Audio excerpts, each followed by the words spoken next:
یہ اسلام آباد کا شہر ہے اس کو کنٹینر کا شہر بنا دیا جائے. کوئی شارع ایسی نہیں تھی جہاں پر کنٹینرز نہیں لگائے گئے تھے. اس وقت ہمارے ساتھ کون ہے موجود؟ اچھا، شاہ محمد قریشی صاحب اس وقت ہمارے ساتھ موجود ہیں. ذرا ان سے مزید بات کرتے ہیں. شاہ صاحب، اب آپ لیڈ کر رہے ہیں سر حقیقی آزادی لانگ مارچ کو پنڈی تک.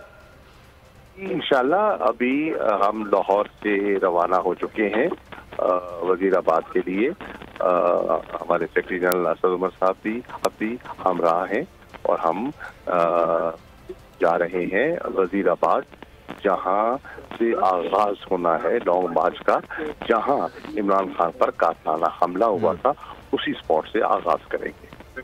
ٹھیک ہے. اور سر ایف آئی آر کے حوالے سے بھی آپ کے تحفظات ہیں؟ ایف آئی آر اس طرح سے نہیں کاٹی گئی جس طرح سے پاکستان تحریک انصاف چاہتی تھی کہ ایف آئی آر کٹے، تو اس کے خلاف بھی احتجاج کا سلسلہ جاری رہے گا؟ جی، ایف آئی آر پہ ہمارے تحفظات بالکل واضح ہیں، ہم کر چکے ہیں اور آپ نے دیکھا کہ بہت سی لیگل اوپینین بھی اب سامنے آ گئی ہے.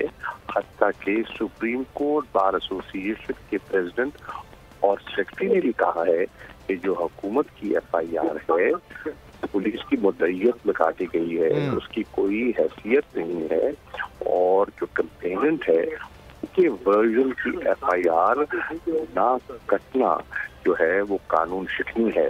تو اب جو لوگوں کے تاثرات تھے اور اب جو لیگل انپٹ ہے وہ اس بات کی تصدیق کر رہا ہے کہ جو ایف آئی آر جو کاٹی گئی ہے وہ قابل قبول نہیں ہے، اور عوام بھی اور لیگل فیڈیلٹی بھی مسترد کر رہی ہے. ٹھیک ہے شاہ صاحب، thank you so much for your time. جناب، خصوصی نشریات کا سلسلہ جاری رہے گا. وقت ہوا ایک بریک کا. ہیڈ لائن سنیے، اس کے بعد ٹرانسمیشن دوبارہ سے وہاں سے کنٹینیو کریں گے.